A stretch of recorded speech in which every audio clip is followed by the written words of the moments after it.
বিষ্ণু ঈসা ইসলাম প্রতিদিন ফজরের নামাজের পরে, মাগরিবের নামাজের পরে, ওয়া ইনদামা ইয়ামশি ইলা ফিরাশিহি, রাতে যখন বিছানায় যাবেন এই দুই হাতকে একত্রিত করে সূরাতুল ইখলাস পড়তেন, সূরাতুল ফালাক পড়তেন, সূরাতুন নাস পড়তেন, পড়ে হাতে ফু দিতেন। সহিহ হাদিস। ফু দিয়ে এই ফু দেওয়া হাতটা সারা দেহের মধ্যে ইয়াবদাউ বিহিমা রাসাহু, মাথা থেকে শুরু করে পা পর্যন্ত এভাবে মেসেজ করে দিতেন, মালিশ করে দিতেন। সুবহানাল্লাহ পড়ে। This is a protection you take from your Lord, from all the bad eyes, evil eyes, সব হিংসুকের চোখ থেকে, হিংসা থেকে, সব জাদুটোনা থেকে, সব ব্ল্যাক ম্যাজিক থেকে আপনি প্রোটেকশন চাইলেন কার কাছে? সকালবেলা যদি এই তিনটা সূরা পড়ে ফু দেন, এটাকে আরবিতে বলে কুল আস-সালাসা, কারণ এই তিনটা সূরা শুরুতেই কুল আছে না নাই?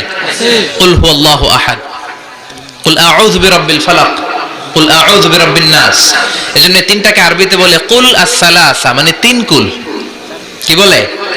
তিন কুল। সূরাতুল ইখলাস, সূরাতুল ফালাক, সূরাতুন নাস। ফজরের পরে, মাগরিবের পরে আর বিছানায় যাওয়ার সময় দুই হাত একত্রিত করে ফু দিবেন, সারা গায়ে মেসেজ করবেন। মনে থাকবে? আজকে থেকে মনে থাকবে তো? কালকে থেকে এটার আমল